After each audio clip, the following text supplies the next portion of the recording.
O presidente da Associação Brasileira de Ouvidores, Edson Luiz Vismona, ministrou uma palestra na abertura no segundo encontro de ouvidorias do TCE.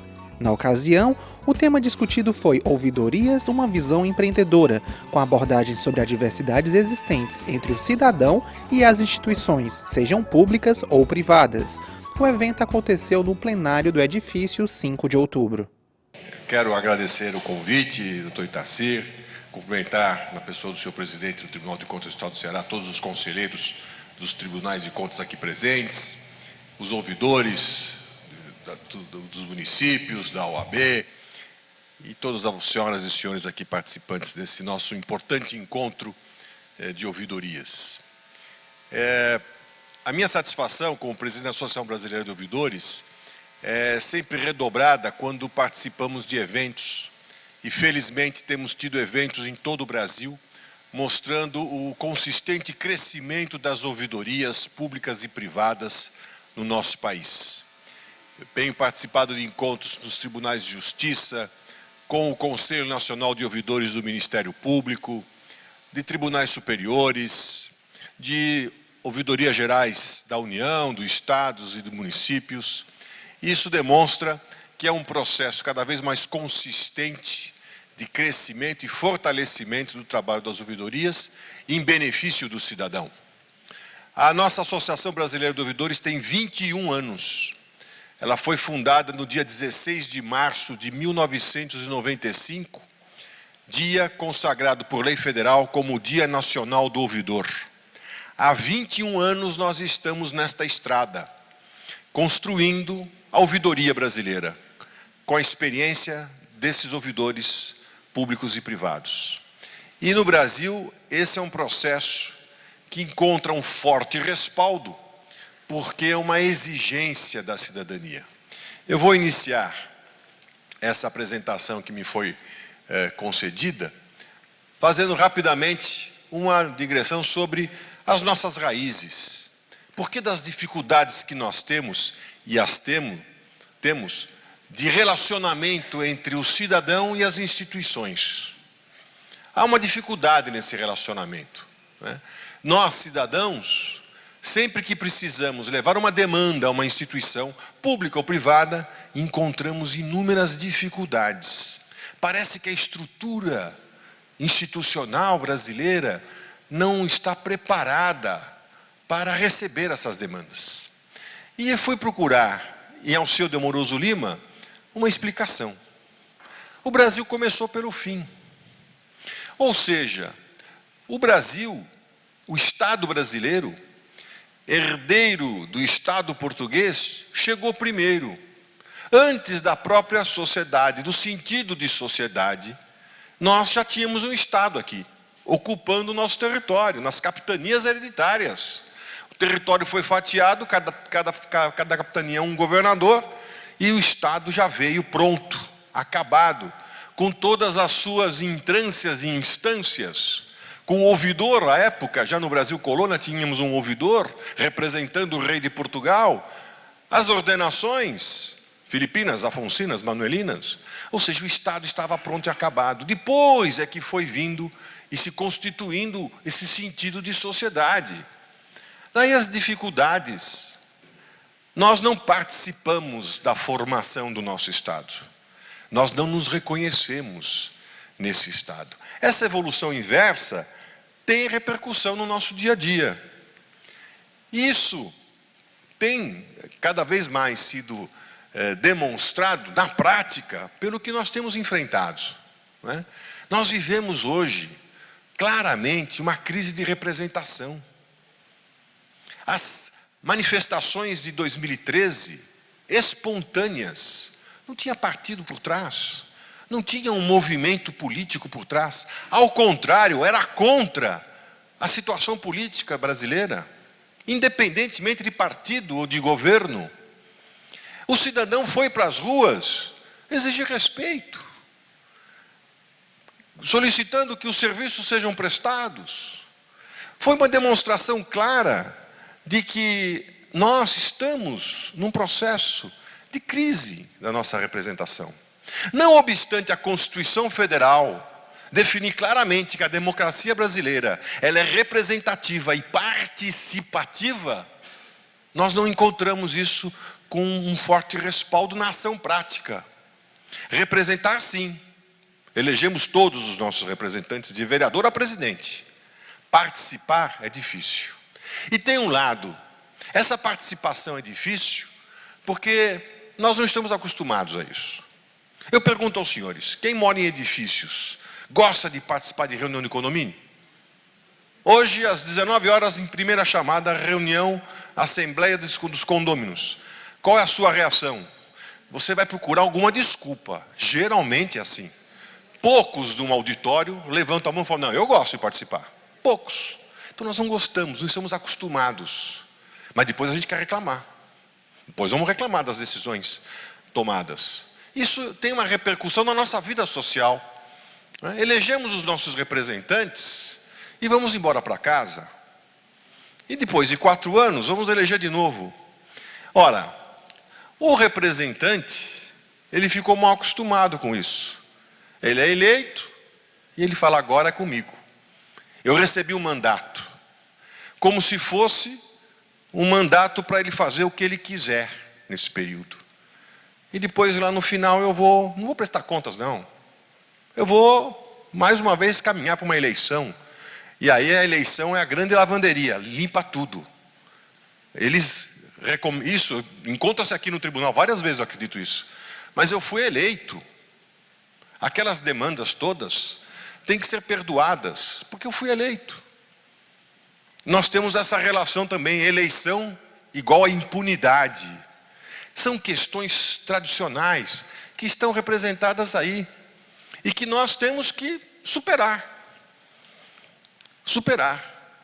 Esse é um processo democrático, contínuo, duro, mas necessário. Porque senão nós não vamos ter nação nesse país, não.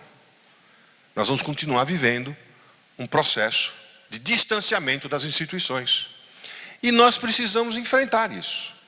Enfrentar essas questões de autoritarismo, do exercício da autoridade, que é uma contraposição ao autoritarismo, e que as nossas autoridades também confundem. Muitas vezes o governador teme colocar a polícia militar para enfrentar algum conflito de rua, porque ele teme ser chamado de autoritário, quando na verdade ele tem o dever, a obrigação de exercer a autoridade. Qual a diferença de uma coisa ou outra? Falando aqui para adultos, é respeitar a lei. A autoridade respeita a lei, o autoritário ignora a lei. Então nós temos que exercer a autoridade sim, dentro da lei. E a base de todo esse processo da democracia é a solução de conflitos. Quem viveu a ditadura, lembra disso. Os ditadores diziam o seguinte, não há conflito. A ditadura, do nosso governo, há ordem. Não tem greve, não tem manifestação. Como se isso fosse bom. Não é bom. Manifestação, o exercício das suas prerrogativas é absolutamente natural. O conflito nasce com o ser humano. Não depende de qualquer regime político. Tendo 2 pessoas, processo civil. Pretensão resistida, Dr. Fernando Távora. Pretensão resistida, não é isso? É o conflito do processo civil. Havendo uma pretensão resistida, há conflito. Mas há conflito dentro da própria pessoa. Quantas vezes eu não falei, eu estou em conflito comigo mesmo? Então o conflito é natural. Não pode ser negado, ele tem que ser compreendido. E o que justifica uma democracia? Solucionar conflitos com base na lei, na compreensão do problema e na busca de uma decisão fundamentada. Então nós temos que trabalhar essa questão hoje, urgentemente. A judicialização tomou conta do nosso país. Nós temos mais de 100 milhões de ações judiciais. Sabiam disso? 100 milhões de ações nos nossos tribunais. Um professor constitucionalista português, ao saber desse número, falou para o secretário à época de relações da reforma do judiciário, do Ministério da Justiça, disse o seguinte: mas então, se temos 100 milhões de ações no Brasil, o Brasil inteiro está a litigar. Tem que ter um autor, tem que ter um réu, são 200 milhões de habitantes, 100 milhões de ações, todos estão a litigar. É óbvio que é uma brincadeira bem portuguesa, mas que mostra a nossa verdade. Nós estamos numa sociedade de litigantes. As empresas procuram solucionar os seus problemas com seus consumidores ou vai procurar os seus direitos? Vai procurar os seus direitos. Ou seja, eu estou jogando no Estado uma obrigação que é minha. A minha empresa tem que procurar uma solução com o seu consumidor. Isso vale para o Estado também. Vá procurar os seus direitos. Vamos lá congestionar o judiciário. Depois a gente reclama que demora 10 anos uma solução para um caso que é apresentado no judiciário. É óbvio. Nós estamos empurrando para o Estado. Estamos abrindo mão da capacidade nossa de procurar solucionar esses conflitos. Isso vale para as relações de consumo, para o poder público. Hoje, as questões políticas, vai tudo para o Supremo. Não é isso? Questões da essência do legislativo, vai para o Supremo. Grandes comentaristas temos hoje no Supremo Tribunal Federal, que comentam tudo. É o judiciário, é o protagonismo do judiciário. Só que não tem estrutura para isso. Então nós estamos vivendo essa relação difícil, mas repito, é necessária. Acho que é um processo de construção de uma outra realidade, né? A ação do Ministério Público é fundamental na defesa dos nossos direitos, né? Aí, quem também, tem excessos em todos os lados, mas estamos construindo um novo processo, né? Cada vez mais se fortalece a ideia de mediação, né? A busca de uma solução para o conflito fora do Estado, porque não está dando conta, não tem respostas. Hoje, vivemos essa situação também que nos engrandece, combate à corrupção. Esse tema não estava na nossa agenda há pouco tempo atrás. Havia um senso comum de que corrupção é corrupção. Fazer o quê? Paciência. Faz parte. Não faz parte. Nós temos que combater a corrupção, sim. E aí a gente começa a ver, com as novas leis de combate à corrupção, lei de acesso à informação, lei da transparência, mecanismos de programas de integridade, que muita gente coloca no papel, mas não consegue colocar na prática. Aí é difícil. Colocar as coisas em prática não é fácil. Mas há um debate consistente. E aqui esta corte participa disso. Porque as demandas começam a vir, me parece, pelo que eu já ouvi em outros tribunais de conta, mais qualificadas. Há um olhar mais atento para a ação de um tribunal de contas, porque ele está envolvido com integridade. Essas questões todas, né, elas vão se fortalecendo. E nós não podemos ignorá-las, porque nós vamos ficar para trás. Se nós não acompanharmos esse ritmo, crise já está instalada. A crise já está instalada. O que nós precisamos agora é acompanhar esse processo, para que se fortaleça essas posturas claras de cidadania. O cidadão está mais consciente? Está. Ele está inconformado? Está. Ele não acredita no poder público? Não. Ele começa a participar? Sim. Mas ele encontra dificuldades. Não é fácil participar. Ele até quer. Mas onde ele vai? Que porta eu vou bater? Para quem que eu vou falar? Aí vem cada vez mais a força da ouvidoria nesse processo, de estabelecer uma relação mais institucional. E algo perigoso, nós ainda somos atraídos pela ideia do Messias. Ele vai vir e solucionar tudo. Vamos eleger o Messias, não o administrador público. A gente tem essa percepção de que uma pessoa vai poder resolver todos os nossos problemas. Essa ideia de participação, eu quero participar, mas como que eu vou participar? O como, a gente começa a resolver com a ideia do ombudsman. Eu estou nessa atividade, ou exercendo o papel, ou coordenando os sistemas, ou representando a associação, há 26 anos. Comecei bem mocinho nisso. Eu espero que seja assim. Há 26 anos eu estou nisso. Em 1990, com o Código de Defesa do Consumidor, eu fui convidado para ocupar essa função de ombudsman.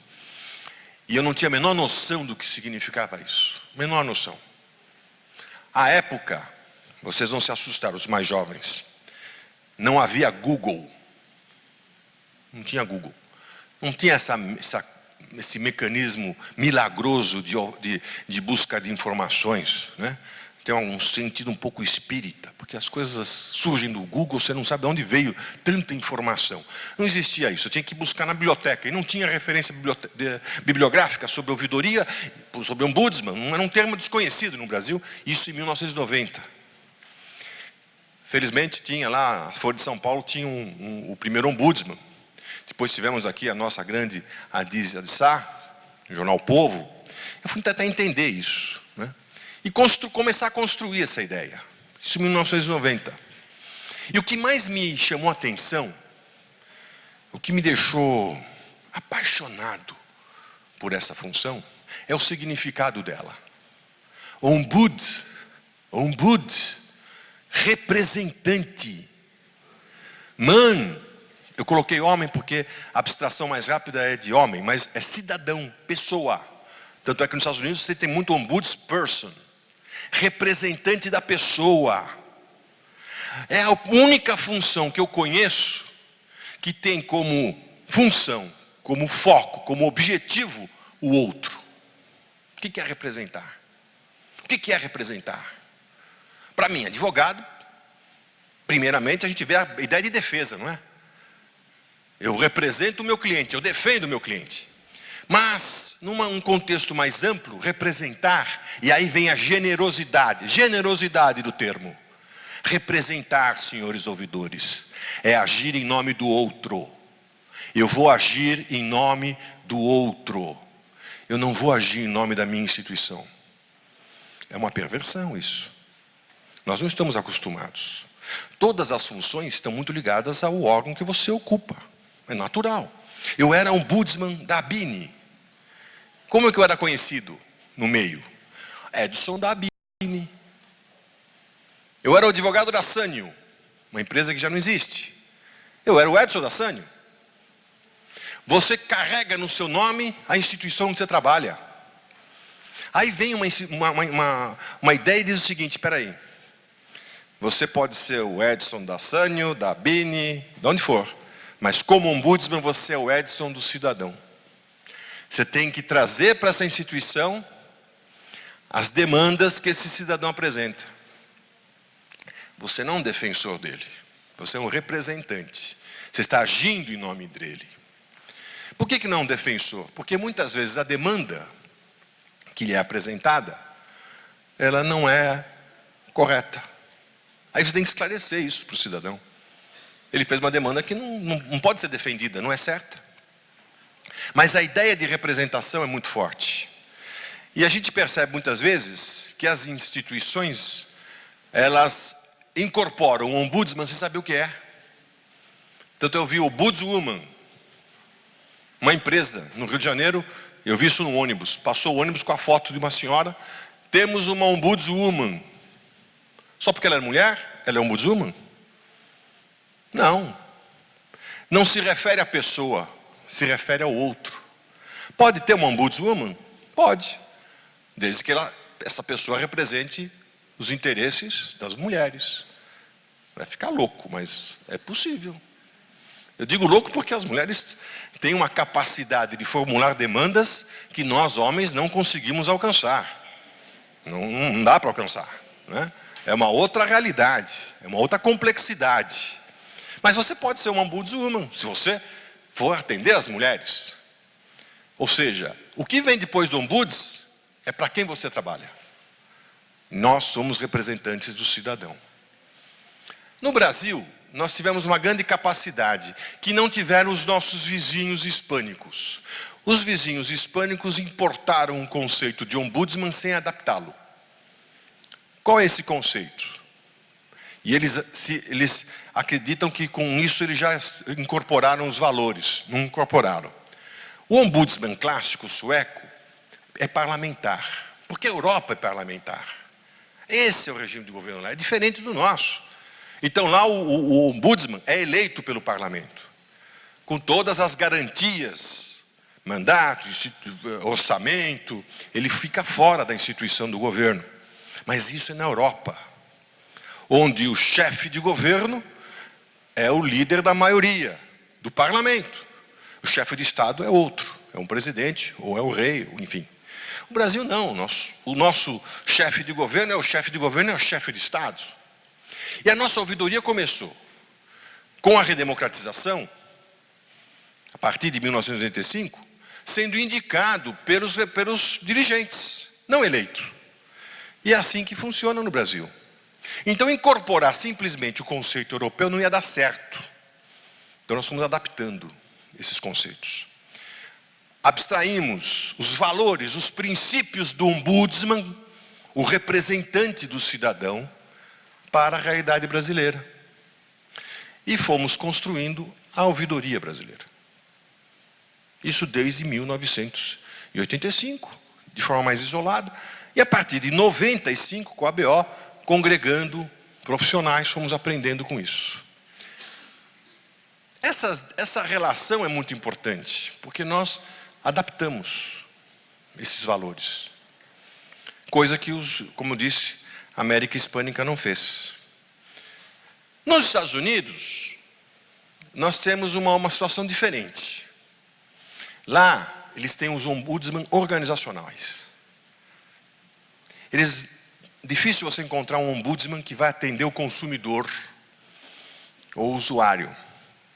A ABO, nesses 21 anos, teve uma forte presença nos encontros de ouvidores públicos, são os defensores del pueblo, aqui na América Latina, tem um fórum de ouvidores públicos, que tem alguma similaridade, e com o tempo foram reconhecendo o ouvidor brasileiro. Tanto é que nós realizamos 2 colóquios luso-brasileiros, um em Lisboa e outro em João Pessoa, com Portugal, que entendeu e incorporou bem a ideia da ouvidoria brasileira. Mas também temos uma interface com a IOA, International Ombudsman Association, nos Estados Unidos.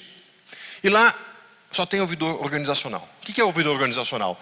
É o que atende os colaboradores de uma instituição, não os consumidores, não os usuários. Ele está voltado para dentro da instituição. Aí eu fui perguntar na IOA, né, nos primeiros encontros, por que vocês não têm ouvidoria para o consumidor ou para o usuário do serviço público? Nós, no Brasil, é a nossa vocação mais forte. E eles responderam, precisa? No Brasil precisa? A empresa não atende o seu consumidor?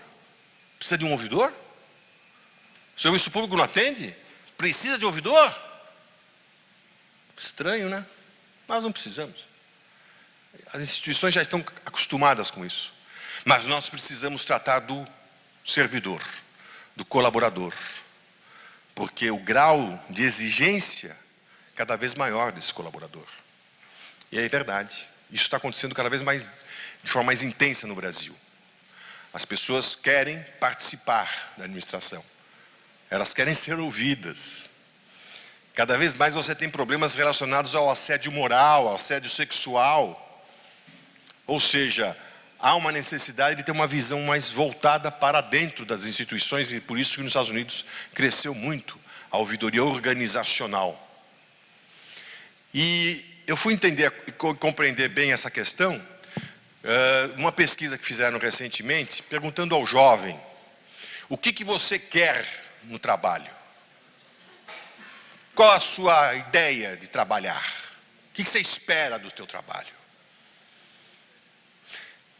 É interessante a resposta, a compreensão da resposta. Os jovens querem ser felizes trabalhando. Coisa estranha, não? Se eu perguntasse para o meu pai, já falecido, pai, você é feliz trabalhando? Ele ia me responder, você está louco? Trabalho é trabalho, felicidade é outra coisa. Eu vou ser feliz em casa, na família, com os amigos. Trabalho é trabalho, eu vou lá para ganhar o meu salário. Era uma compreensão tradicional. O jovem não tem essa compreensão. Ele quer ser feliz. A resposta que ele deu, eles deram. Primeiro, qual a expectativa que eu tenho com relação ao trabalho, Tarcísio? Eu quero ter oportunidade. Oportunidade. Segundo, eu quero ser respeitado. Ser respeitado. Terceiro, eu quero que eu possa oferecer sugestões, participar. Olha só que coisa. Eles querem opinar sobre o trabalho. Quarto lugar, salário. Quarto lugar, salário. Então, há uma demanda por maior participação dentro das instituições, afastando de forma muito clara um velho conceito que nós temos. Manda quem pode. Como? Obedece quem tem juízo. Conceito superado. Mas as nossas instituições não estão preparadas para isso, não. Quem mandou você dar opinião? Você tem que opinar aqui, não. Tem que fazer o que eu mando. Mas está errado. Isso vai dar problema.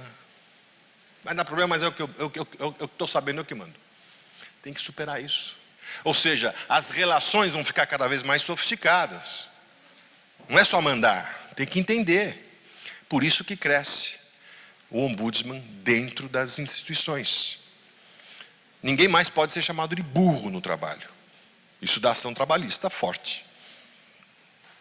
Ou seu idiota. Antes era normal, né? Tem um chapéu de burro, não cumpriu a meta de vendas. Vai lá para o cercadinho. Não pode, acabou. Você não pode mais ter assédio moral, muito menos assédio sexual. Ou seja, as relações pessoais se sofisticaram. A evolução, como eu já havia mencionado, do Brasil colônia aos nossos tempos, né? Felizmente nós participamos de todo esse processo de forma muito intensa. Nós fomos compreendendo e aprendendo nesse processo. Desde 1985, com a redemocratização, fomos acompanhando essa criação da ouvidoria, que se fortaleceu muito ultimamente, depois, por exemplo, da PEC 45, que incorporou a ouvidoria no Judiciário, no Ministério Público, e depois nas agências reguladoras, começando pela SUSEP, na área de seguros, indo para o Banco Central, chegando na ANS. E aí as empresas, para minha frustração, elas estão adotando a ouvidoria porque são obrigadas. Porque os órgãos reguladores estão obrigando, não por vontade própria. O que eu acho triste, mas enfim, é o que temos para o momento. O atendimento também tem uma evolução.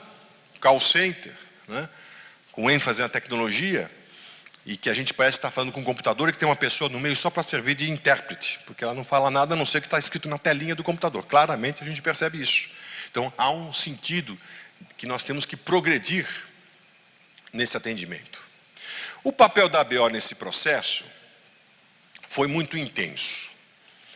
Como disse, nós fomos fundados no dia 16 de março de 95, em João Pessoa, e tínhamos ali na época nem 20 profissionais. 20 no Brasil. 20. Hoje temos milhares. Perdemos a conta. Felizmente. Perdemos o controle, doutor Itarci, porque temos iniciativas em todo lugar. Felizmente, nas áreas mais importantes, nos momentos cruciais, nós sempre estivemos presentes.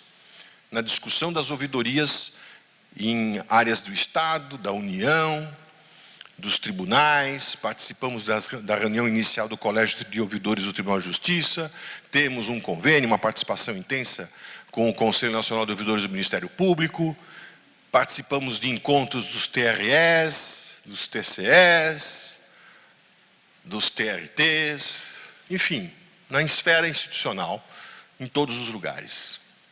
E por que foi importante isso? Porque nós, e em um dos nossos livros, nós já temos 3 livros publicados, a ABO publicou 3 livros, sempre com vários autores, porque é assim que se constrói, com várias opiniões, várias experiências. E no primeiro livro nós abstraímos uma expressão de um poeta, um pensador espanhol, que dizia: "El caminante no hay camino, e caminante hace el camino caminhando." Essa é a ouvidoria brasileira. Quando nós começamos não tinha caminho. Nós fomos abrindo o nosso caminho. Com as experiências, trocando experiências, juntando ouvidores públicos e privados. Nós não fazemos distinção do público e do privado, porque o que importa é o cidadão. Vamos ser fiéis à denominação ombudsman, é o outro. É ele que importa. Então, se você é público ou se é privado, cada um tem as suas peculiaridades, é óbvio. Cada um tem que se discutir os seus temas, é óbvio. Cada um tem as suas visões regionais, por isso temos seccionais. Mas, na essência, o que importa é o cidadão. E nós temos que valorizar quem é da área pública e quem é da área privada. E incentivar que troquemos experiência entre nós. Aprendamos uns com os outros. Aí a BO fortaleceu algo que me parece fundamental. Com todas as diferenças da ouvidoria, dos nossos ouvidores, nós temos que privilegiar princípios, valores. Porque aí a gente constrói o que quiser, em cima desta base sólida. Então nós temos esses princípios, esses valores, cada vez mais definidos. Logo no início, aqui no Ceará, no nosso congresso que nós realizamos em Fortaleza, nós definimos um código de ética. 1997, para quem gosta de datas. Quase 20 anos atrás, nós já tínhamos essa discussão, um código de ética. É o nosso código de ética. Nós temos um decálogo do ouvidor. Ou seja, quem começar hoje com a ouvidoria, não tem desculpa. Vai no Google, vai no site, lá você vai encontrar a base. E a partir dali você faz o que você quiser. Você cria o que você quiser. E nós temos criado. Os nossos ouvidores são criativos. A rede ouvir. Fantástica ideia. A união dos ouvidores das áreas públicas. Chamando também a participação da iniciativa privada. Por que é importante uma rede? Porque às vezes o cidadão leva uma demanda para o Tribunal de Contas, mas essa demanda é do Tribunal de Justiça. Vamos chegar para o seu ouvidor e falar: procure os seus direitos. Dona, espera aí. Eu posso pegar essa demanda e repassar para o meu colega. Facilitar a vida desse cidadão. Ministério Público, quantas demandas não chegam no Ministério Público? Não é do Ministério Público. Vamos repassar para o tribunal, para o órgão público da Ouvidoria Geral do Estado. Enfim, rede. Vamos atender o cidadão. É uma criação importante que tem se fortalecido em vários estados. Esse processo de avaliação, de discussão. Nós estamos trabalhando claramente numa agenda cidadã. E isso é importante. O que aconteceu? Foi para... O entusiasmo faz isso. Mas vamos lá, volta. Agora, esses nossos princípios, nós temos que agir com esses 4 pilares, eu diria. A experiência mostra isso. Nós abstraímos os conceitos do ombudsman clássico. Então nós somos representantes, não defensores, representantes dos legítimos interesses. O que não for legítimo, a gente tem que mostrar para o cidadão e explicar para ele. Nós atuamos dentro das instituições. É verdade que temos ouvidores eleitos. Cidade de Santo André, o ouvidor de lá é eleito pela comunidade, não é escolhido pelo prefeito. As associações da cidade, a OAB, a Associação Comercial, dos trabalhadores, enfim, se reúnem e elegem um ouvidor que o prefeito tem que nomear. A ouvidoria de polícia, São Paulo, por exemplo, foi a primeira. É o CONDEP, o Conselho de Defesa dos Direitos da Pessoa Humana, que elege uma lista tríplice e o governador tem que nomear um dos 3. Então não é da livre nomeação do governador. São experiências inteligentes e interessantes, mas a nossa realidade, o ouvidor é nomeado pelo dirigente. E aí vem o grande desafio. O dirigente tem que saber o que ele está fazendo, porque nós temos algumas prerrogativas importantes, senão não é ouvidoria. Pode ser uma enroladoria. Porque se nós não tivermos independência e autonomia, nós vamos ser enroladores, não vamos ser ouvidores. Porque você vai ter condições de trabalhar. Simples assim. Então o dirigente tem que entender qual é o papel do ouvidor. Já que nós estamos dentro das instituições, quem manda tem que saber o que está acontecendo. E tem que saber qual a atribuição daquele ouvidor. E aí vem os princípios clássicos do ouvidor ombudsman. Independência de manifestação, autonomia de avaliação. Vera Jangrande foi ouvidora do Pão de Açúcar, nossa fundadora.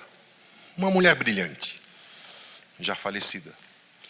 E ela dizia que o trabalho do ouvidor é a busca da verdade. Eu preciso entender se aquela demanda tem justificativa, se houve alguma falha no processo. O que eu posso fazer para isso? Para buscar a verdade, eu preciso ter autonomia, para questionar.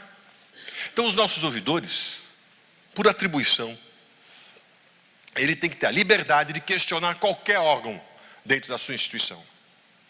Qualquer um. Questionar, ele quer entender o que aconteceu. Para entender, eu preciso ir lá e perguntar, e avaliar. Uma vez avaliado, eu tenho que ter independência de me manifestar. O ouvidor não decide. O ouvidor não é decisão. O ouvidor trabalha algo próximo do que nós advogados bem sabemos, que é a capacidade de convencer. Eu vou tentar convencer, com base em argumentos que eu colecionei na minha autonomia de avaliação. Então eu vou levar um relatório, sem adjetivos, mostrando o que aconteceu e qual a minha compreensão daquilo, o que eu vou sugerir. Então eu vou exercer um grande poder, persuasão. Quem decide vai ter elementos para decidir. E aí a importância da participação estratégica. O ouvidor tem que estar ligado a quem decide, para que as demandas do cidadão tenham alguma repercussão. Nós não somos serviço de atendimento, não somos serviços de informação, não somos corregedoria e tampouco auditoria. Mas, na área pública, as coisas se confundem muitas vezes. Muitas vezes o serviço público não tem SAC, só tem ouvidoria. Tem SIC, por força da lei. E a ouvidoria acaba incorporando essas funções. Não é o ideal, mas é o que acontece, pelas deficiências que nós temos. Então a ouvidoria passa a ser SAC, apesar de não ser essa a nossa recomendação. Algo importante, falando aqui num tribunal. Desde o início, nós sempre respeitamos as demandas anônimas. Sempre. Felizmente, o Supremo Tribunal referendou esse entendimento. Por que nós sempre recebemos denúncias, ainda que anônimas? Porque, dependendo da situação, você vai avaliar aquela denúncia, ainda que anônima, e vai identificar ali algo que dá sustentação. Você vai ignorar isso? É razoável? Não. Tem que ter muito cuidado, porque, com certeza, atrás do anonimato pode estar uma grande injustiça, pode estar um sentimento menor, vingança. Eu vou atrapalhar a vida daquele senhor, daquele funcionário, e vou fazer uma denúncia anônima, ainda que seja mentira. Mas vamos acolher com cuidado, avaliar a denúncia anônima, com todo o cuidado. Existem áreas do Estado que as denúncias só são anônimas. Segurança. Área prisional. Você acha que você vai ter uma denúncia dentro de um presídio e o preso vai escrever? Não vai. Então temos que entender o anonimato, com cuidado. O sigilo sempre. Temos que preservar o sigilo. Porque é uma questão aí de não criar um clima internamente. Rapidamente, eu coloco aí a questão que permeia todo o atendimento. E essa questão começa com uma frase de Dante Alighieri, que colocou isso, essa frase, na porta do inferno. Abandone as suas esperanças. Lasciate ogni speranza voi che entrate. Me desculpem, é uma percepção muito pessoal minha, não sei se vocês compartilham comigo, mas é o que eu sinto quando às vezes eu tenho que fazer buscar um atendimento num saque, para reclamar de algum serviço. A minha sensação é que eu entrei no inferno. Desculpa. Por quê? Porque parece que não tem esperança. Você não consegue repercussão no que você está falando. Começa pelo protocolo. Você está percebendo isso? O governo entrou para regulamentar o call center e criou o protocolo, que tem 15 dígitos. E o atendente faz questão que, antes de mais nada, você anote os 15 dígitos. Depois ele vai tentar entender o teu problema. É a perversão da perversão. Protocolo primeiro, depois o teu problema. E esse teu problema você vai ter que repetir pelo menos umas 6 vezes. Acho que para ter convicção de que aquilo é um problema. E você repete 6 vezes a mesma história. E não tem saída. Por que esse problema é o inferno? Porque as questões apresentadas por uma instituição entram por 2 portas. Ou é o sistema ou é o processo. Vocês já ouviram isso em alguma... A instituição bancária é muito rápida nisso. O sistema não permite.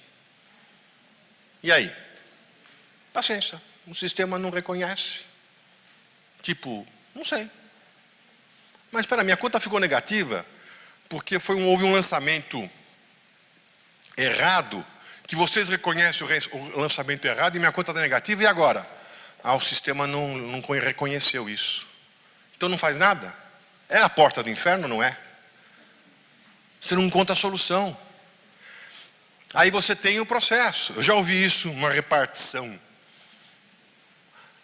Foi o homem que fez o Estado, não foi a mulher. Porque o homem, ele tem foco, né? E aí ele faz tudo em caixinha. O organograma foi o homem que fez. Mulher não teria organograma, teria uma outra coisa. Algo mais randômico. Né? Porque nós colocamos tudo em caixinha. Se não está na caixinha, não funciona. E o processo é isso. Eu já ouvi em repartição, porque o Estado está dividido em caixinha, para sua ineficiência. Alguém me falou, o seu processo ainda não está amarelo. Isso está muito apressado. As páginas nem amarelaram. Tem que amarelar. Tem que ter maturidade. Dane-se. Então veja, é uma tradição nossa essa. Então o inferno, 2 portas, sistema e processo. Como é que a gente sai disso? Gestão e inovação. Eu preciso administrar essas questões. Eu preciso ter gestão sobre essas demandas. E muitas vezes eu tenho que inovar para buscar soluções. E para inovar, voltamos ao organizacional. É importante ouvir os colaboradores, porque às vezes eles têm soluções fantásticas. Ou ouvir o cidadão. Já tivemos situações em que a sugestão de um cidadão foi mágica, porque ele vivia o problema. Ele falou, por que fazer assim e não faz assado? Aí você foi ver o que ele estava sugerindo, tinha toda a pertinência. Fantástico. E às vezes reformula procedimentos com absoluta economia de recursos. Falo para o Tribunal de Contas do nosso estado, do Ceará. A autonomia, a ideia de redução de custos, com uma sugestão que o cidadão trouxe. Então temos que ouvir, para poder realizar uma gestão inovadora. E coloquei aí um ensinamento de Steve Jobs, e que ele dizia exatamente isso. Nós temos que nos afastar de certos dogmas. Dogma é o que uma pessoa achou conveniente num momento, mas que pode ter perdido completamente o sentido em outro. Então vamos mudar, inovar, gerir. Rapidamente, é um resumo, né? O ouvidor é um representante, reporta-se ao dirigente e tem que ter o seu respaldo, porque é ele que vai decidir. Nós vamos persuadi-lo, com base em informações, geradas pela independência e autonomia, parceria dentro das instituições. O ouvidor muitas vezes é visto como um dedo duro, alguém que está procurando a punição de alguém. Não é assim, não. Nós somos parceiros, parceiros de um processo, de um movimento de melhoria. E é isso que nós somos. O ouvidor na instituição é o termômetro. Muitas vezes, colegas já me disseram isso. Eles estão no elevador, vem o dirigente do órgão, entra no elevador e fala, ai meu Deus, lá vem ele. O que foi hoje? O que você vai me dizer hoje? Fale, Tarcísio. O que aconteceu? Qual o problema do dia? Como se você fosse o problema, Itacir. Você não é o problema. Você é o termômetro. E é um termômetro sofisticado esse. Porque eu detecto a febre, coisa que o termômetro não vai fazer, e aponta onde é a febre.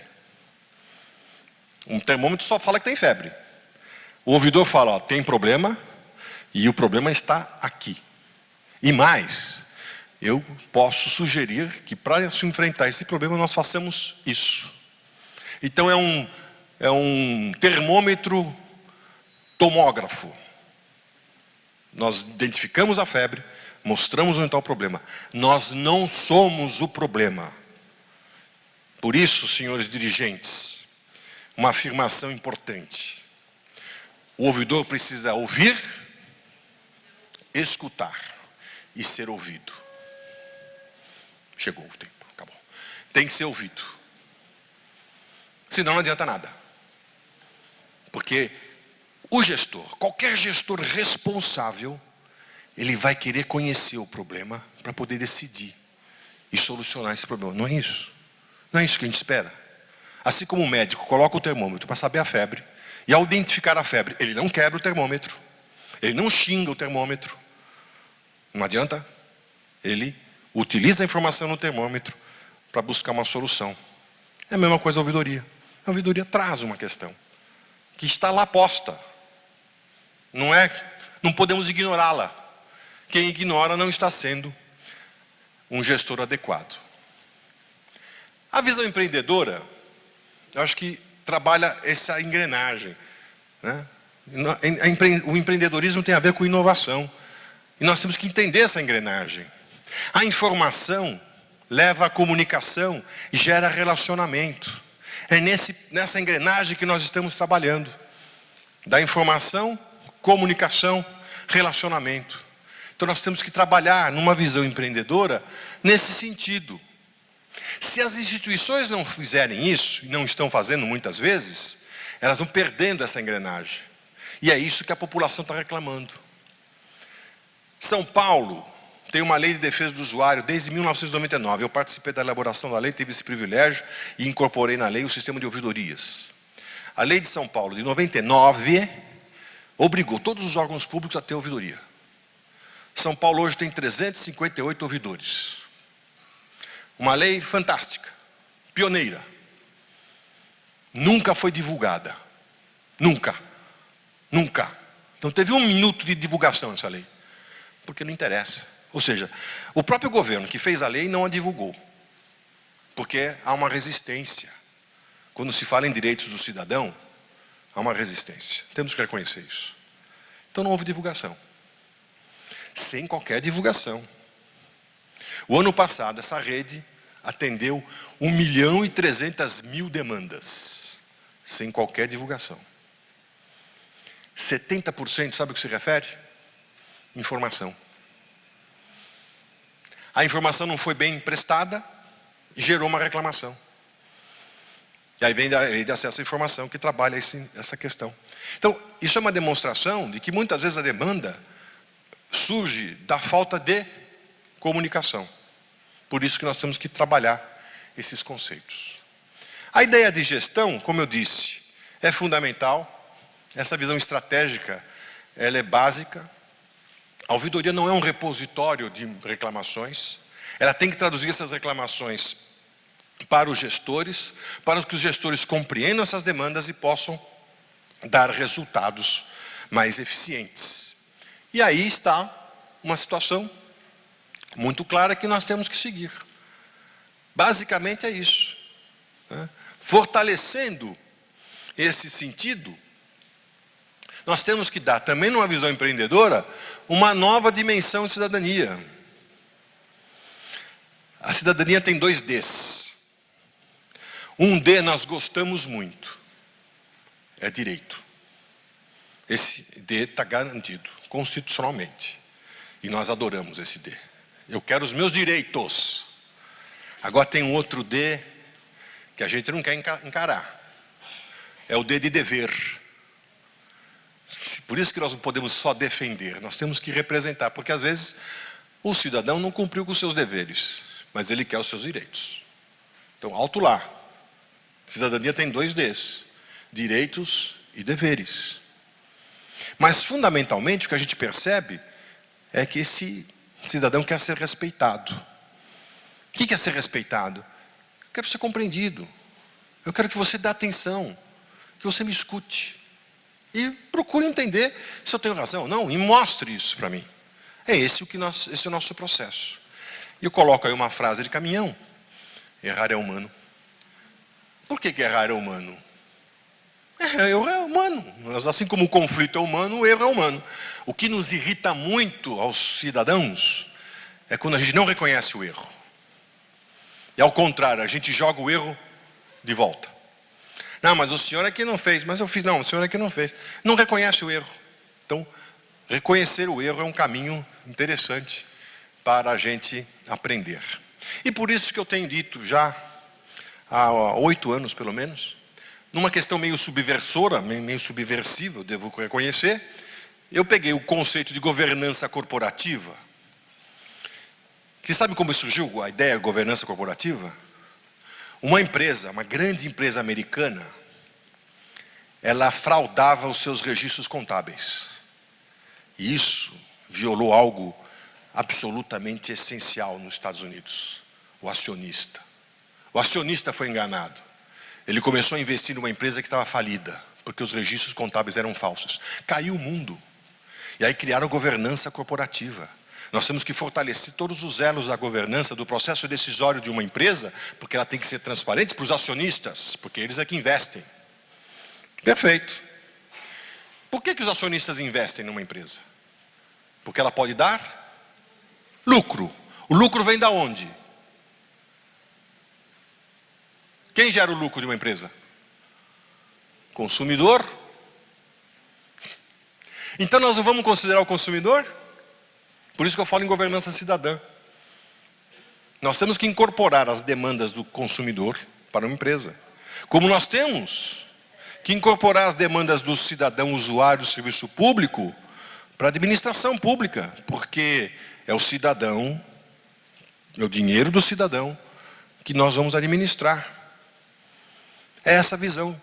Ou seja, o que eu quero dizer com governança cidadã é o seguinte: que os gestores ouçam os seus ouvidores, identifique as demandas do seu cidadão que está usando aqueles serviços, porque aquilo pode ser fundamental para uma administração de sucesso. Em suma, senhores, eu termino com Ari.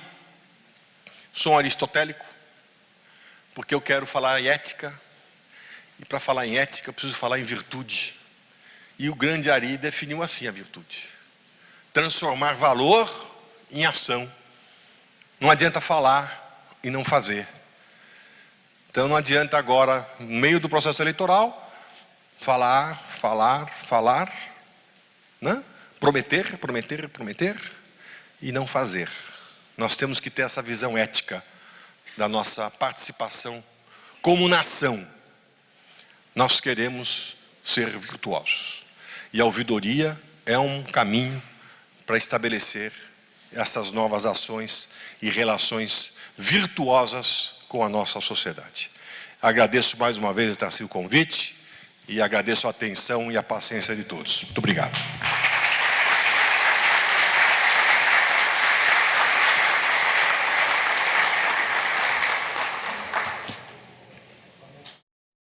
A gente pretende, a partir de 2017, passado agora esse evento, começar a trabalhar já em 2017, né? E ter um trabalho que tu alavanque as demais ouvidorias do Estado. Então, é exatamente esse o propósito, e foi isso que eu falei ao final da minha fala na abertura. Nós levarmos demais ouvidorias, também cresceremos mais ainda. Então, a gente pretende manter também esse encontro lá no próximo ano, similar a esse, né? Mas alavancando as ouvidorias e, quem sabe, né, ter um trabalho melhor prestado à sociedade. É uma importância muito grande O Ceará tem uma larga tradição na ouvidoria pública e nós precisamos aqui, nesses eventos, reafirmar os nossos compromissos. Um compromisso de representação do cidadão, dos interesses do cidadão, de avaliação desses interesses, buscando um elo forte de ligação entre a sociedade, o cidadão e a instituição pública e também as empresas privadas. O evento aqui no TCE tem essa função, né, de fortalecer os compromissos, de estimular, discutir a atividade do ouvidor para fortalecê-la em benefício de toda a sociedade.